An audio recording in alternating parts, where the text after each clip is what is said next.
আসসালামু আলাইকুম। সম্মানিত দেশবাসী, আপনারা সবাই অবগত আছেন যে আওয়ামী লীগের একটি রাজনীতি আছে, চেতনার ব্যবসা নিয়ে তারা রাজনীতি করেছে। সেই চেতনার ব্যবসার সবচাইতে বড় অ্যাসেট ছিল কানামুজ্জা, যাকে আপনারা শেখ মুজিব নামে চিনেন। তো এই কানামুজ্জার একটা ভাষণ ছিল যে রক্ত যখন দিয়েছি লাগলে আরও দেব, তবুও বাংলাদেশের মানুষকে মুক্ত করেই ছাড়ব ইনশাআল্লাহ। এই একটা চেতনার ট্যাবলেটে তারা দীর্ঘদিন মানুষের উপর জুলুম নির্যাতন অত্যাচার করে আসতে পেরেছে। যাই হোক, এর বাইরে বিএনপির একটা আপনার রাজনৈতিক অ্যাসেট আছে। সেই অ্যাসেটটা হলো শহীদ প্রেসিডেন্ট জিয়াউর রহমান স্বাধীনতার ঘোষণা দিয়েছিলেন। স্বাধীনতার ঘোষণাটা আসলে কিন্তু এখন যতটা স্বাভাবিক মনে হয়, তৎকালীন প্রেক্ষাপটে কিন্তু এতটা স্বাভাবিক ব্যাপার ছিল না। তখন কিন্তু তিনি একজন সেনা অফিসার। তো তিনি যদি স্বাধীনতার ঘোষণা দেন, তার মানে তিনি রাষ্ট্রদ্রোহ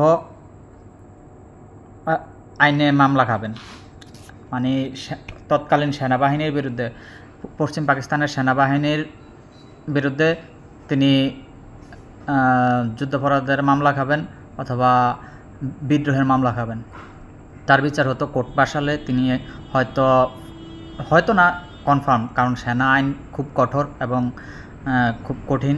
তো জিয়াউর রহমান যদি দেশ স্বাধীন করতে না পারতেন, তাহলে তার নির্ঘাত মৃত্যুদণ্ড হতো, কারণ তিনি একজন সেনা অফিসার ছিলেন তৎকালীন পশ্চিম পাকিস্তানের। তো এখানে জিয়াউর রহমানের একটা অ্যাসেট হইল তিনি স্বাধীনতার ঘোষণা দিয়েছেন, তিনি পাকিস্তান সেনাবাহিনীর সাথে বিদ্রোহ করেছেন উই রিভোল্ট বলে। তো এই ক্ষেত্রগুলোতে বিএনপি আওয়ামী লীগের রাজনৈতিক অ্যাসেট আছে, তাই ওনারা রাজনৈতিক অ্যাসেট ব্যবহার করতে পারতেছে। দুঃখজনক হলো জামাতের কোনো অ্যাসেট নাই।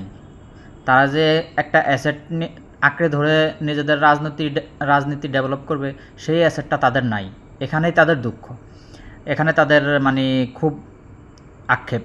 তো সেই আক্ষেপ মেটানোর জন্য তারা বদরের ইতিহাস টেনে আনে, ওই আপনার নবী রাসূলগণের আমলের ইতিহাস টেনে আনে। তো এমন একটা ভাব দেখায়, মনে হয় যেন নবী রাসূলগণের ওয়ারিশ ওনাদের হাতে দিয়ে গেছে। আর নবী রাসূলের ওয়ারিশ তো আমরা সকল মুসলিম উম্মাহ, আমরা সবাই নবী রাসূলগণের ওয়ারিশ। তো আপনারা এককভাবে কোন যুক্তিতে নবী রাসূলগণের ওয়ারিশ নিজেদের কুক্ষিগত করেন? তারপরে মনে করেন জামাত কিন্তু পাকিস্তানের একটা দল, এখনও পাকিস্তানে তাদের প্রধান কার্যালয়। সেই